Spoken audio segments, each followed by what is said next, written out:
கிறிஸ்துவுக்குள் அன்பான கர்த்தருடைய பிள்ளைகளே, கர்த்தராகிய இயேசு கிறிஸ்துவின் நாமத்தில் உங்களை நான் வாழ்த்துகிறேன். நம்முடைய ஆண்டவர் மகா பெரிய தேவன், அவர் துதிக்கு பாத்திரர்.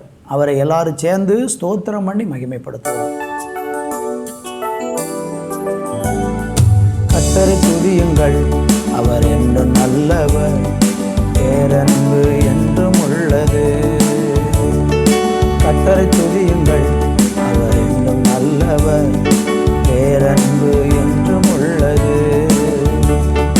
ஒருவராய் மாபெரும் அதிசயங்கள் செய்தாரே, வானங்களை ஞானமாய் உண்டாக்கி மகிழ்ந்தாரே. ஒருவராய் மாபெரும் அதிசயங்கள் செய்தாரே, வானங்களை ஞானமாய் உண்டாக்கி மகிழ்ந்தாரே. இன்று போற்றி புகழுவோம், நாம் உயர்த்தி மகிழுவோம். இன்று போற்றி புகழுவோம், நாம் உயர்த்தி மகிழுவோம். கர்த்தரை துதியுங்கள், அவர் என்றும் நல்லவர், பேரன்பு என்றும் உள்ளது.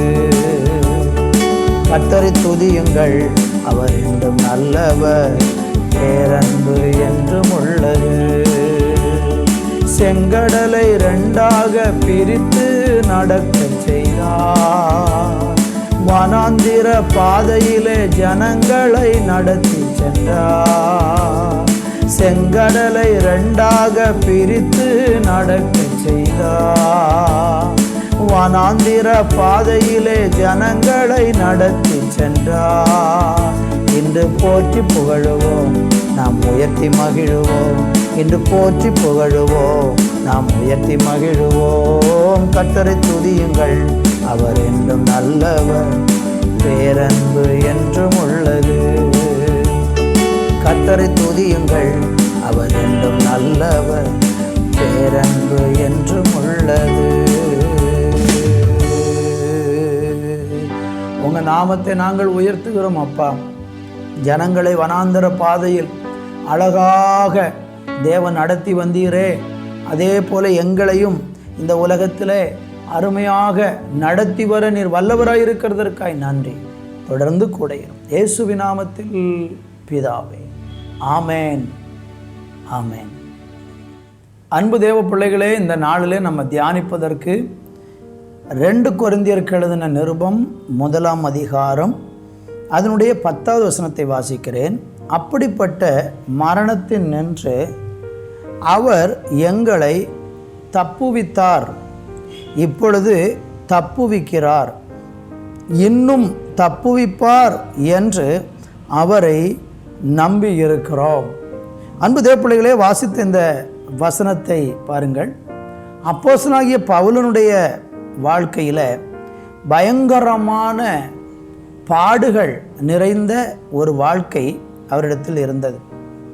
அவர் கடந்து போன பாதையெல்லாம் பார்த்திங்கன்னா, நம்முடைய இந்த காலத்தில் அல்லது எந்த காலத்திலையும் வாழக்கூடிய மனிதர்களுக்கு உலகத்தில் உண்டாகிற வாழ்க்கையில் அனுபவிக்கிற அல்லது எதிர்கொள்கிற சவாலான பாதைகளை மேற்கொள்வதற்கான நல்ல ஒரு முன்னுதாரணமாக பவுல் அப்போஸ்தலனுடைய வாழ்க்கையில் நடந்த பல சம்பவங்கள் இருக்கிறது.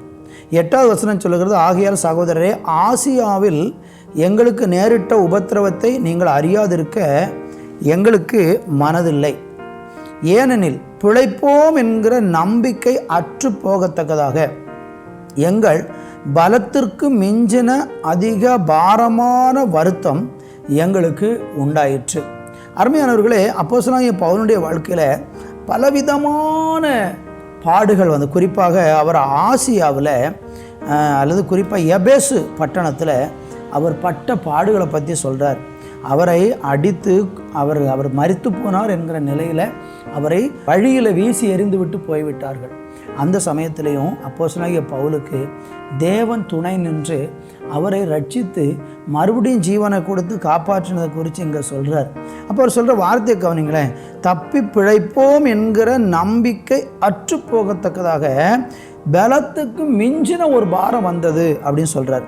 சில நேரங்களில் நம்முடைய வாழ்க்கையில் தப்பி பிழைக்கிறதுக்கே வழி இல்லை, அவ்வளவுதான், எல்லாமே முடிந்தது என்று சொல்லி நீங்கள் எல்லாத்தையுமே முடித்து வச்சுட்டு இதுக்கு மேலே நம்ம உயிரோடு இருப்போமா, இல்லை இதுக்கு மேலே நம்ம வாழ்வோமா, இவ்வளோ பிரச்சனை வந்துட்டே நான் எப்படி மேற்கொள்ள போகிறேன் அப்படின்னு சொல்லி உங்கள் பலத்துக்கு மிஞ்சின சில பாரங்கள் உங்கள் வாழ்க்கையில் வந்து உங்களை அழுத்தலாம்.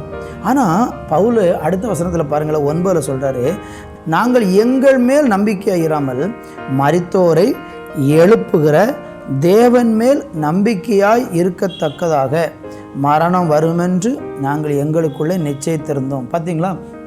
அப்போது நம்முடைய விசுவாச வாழ்க்கையில், அது உங்களுடைய தனிப்பட்ட வாழ்க்கையில் சில பிரச்சனைகள் உங்களை மிஞ்சி வருகிறதாக இருக்கும். உங்கள் பலத்துக்கு மிஞ்சின ஒரு பாரமாக சில நேரம் வரும். அப்போ நீங்கள் சோர்ந்து போயிடக்கூடாது. அந்த நேரம் நீங்கள் செய்ய வேண்டியது என்ன? ஆண்டவர் மேலே நம்பிக்கை கொடுங்க. உங்கள் மேலே நம்பிக்கை வைக்காதீங்க. உங்கள் பலத்தினால் அது முடியாதது தான். இப்போ நீங்கள் மரித்தோரை எழுப்புகிற தேவன் மேல் நம்பிக்கையாக இருக்கணுமா? பார்த்தீங்களா? மரணத்தையே ஜெயித்தவர் இயேசு கிறிஸ்து. உலகத்தில் ஒரு மனுஷனுக்கு வரக்கூடிய பெரிய வேதனையான காரியம் என்ன? அந்த உலகத்தின் முடிவுக்குரிய ஒரு காரியம் என்ன? மரணம் தானே. மரணத்தையே ஒருத்தர் ஜெயிச்சுட்டு உட்கார்ந்துருக்கிறார், வெற்றி சிறந்தவராக. அவன் அப்படிப்பட்ட தெய்வத்தின் மேலே நீங்கள் நம்பிக்கை கொண்டீங்கன்னா உங்கள் வாழ்க்கையில் நீங்கள் கடக்க முடியாத, எதிர்கொள்ள முடியாத, மேற்கொள்ள முடியாத, இன்னும் நான் சொல்ல விரும்புகிறேன், சுமக்க முடியாத மிஞ்சின பாரம் கூட அவங்க தலையில் சுமத்தப்பட்டாலும் நீங்கள் தேவன் மேலே நம்பிக்கையாக இருந்தால் கர்த்தர் உங்களை விடுதலையாக்குவார். அடுத்த வருஷத்தை பாருங்கள், அதான் 10 படித்தோம். அப்படிப்பட்ட மரணத்தின் நின்றும் அவர் எங்களை தப்புவித்தார். பார்த்தீங்கன்னா, அந்த நம்பிக்கை எப்படிப்பட்ட ஒரு காரியத்தை செய்கிறது? நீங்கள் இன்றைக்கி இயேசு கிறிஸ்துவை விசுவாசிக்கிறீங்களா? உங்கள் வாழ்க்கையில் பலவிதமான பிரச்சனையில் நீங்கள் சோர்ந்து போனதுக்கப்புறம் இன்னும் உங்களை தான் நம்பிக்கிட்டு இருக்கீங்களா? அல்லது சில மனிதர்களை நம்பிக்கிட்டு இருக்கீங்களா? யாரையும் நம்பிக்கிட்டு இருக்கீங்களா? தயவுசெய்து சொல்கிறேன், அன்பாக சொல்கிறேன், இந்த நாளிலையும் கூட நீங்கள் உங்கள் மேலே கொண்ட நம்பிக்கையை விடுங்க. மனிதர்கள் மேல் கொண்டுகிற நம்பிக்கையை விடுங்க. பணத்தின் மேல் கொண்டிருக்கிற நம்பிக்கையை விடுங்க.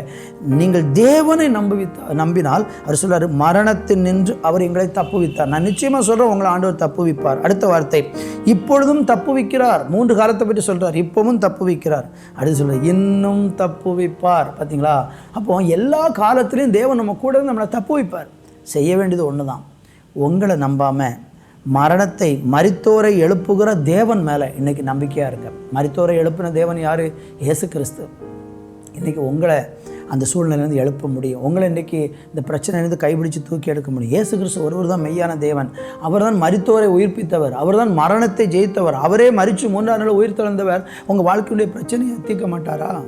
இன்றைக்கி தேவன் மேல் நம்பிக்கை கொண்டு ஒரு பெரிய விடுதலை பெற கர்த்தர் உங்களை ஆசீர்வதிப்பாராக. நல்ல பிதாவே, இந்த நாளிலேயும் கூட உண்மையில நம்பிக்கையாக இருக்கிற உங்கள் பிள்ளைகளுக்காக ஜெபிக்கிறேன். மரித்தோரிலிருந்து உயிர்ப்பிக்கிற தேவன் ஆண்டவரே, ஸ்தோத்திரம். உங்களுடைய பிள்ளைகளுடைய வாழ்க்கையில் மிஞ்சின பாரத்தை சுமந்து கொண்டிருக்கிறாங்க. இயேசுவின் நாமத்தில் அந்த பாரம் விலகி போகட்டும். ஒரு அற்புதம் இன்றைக்கு உங்கள் பிள்ளைகள் நடப்பதாக, குடும்பத்தில் நடப்பதாக, இருதயத்தில் நடப்பதாக, சரீரத்தில் நடப்பதாக என்று சொல்லி ஜெபிக்கிறேன். இயேசுவின் நாமத்தில் பிதாவே, ஆமேன், ஆமேன்.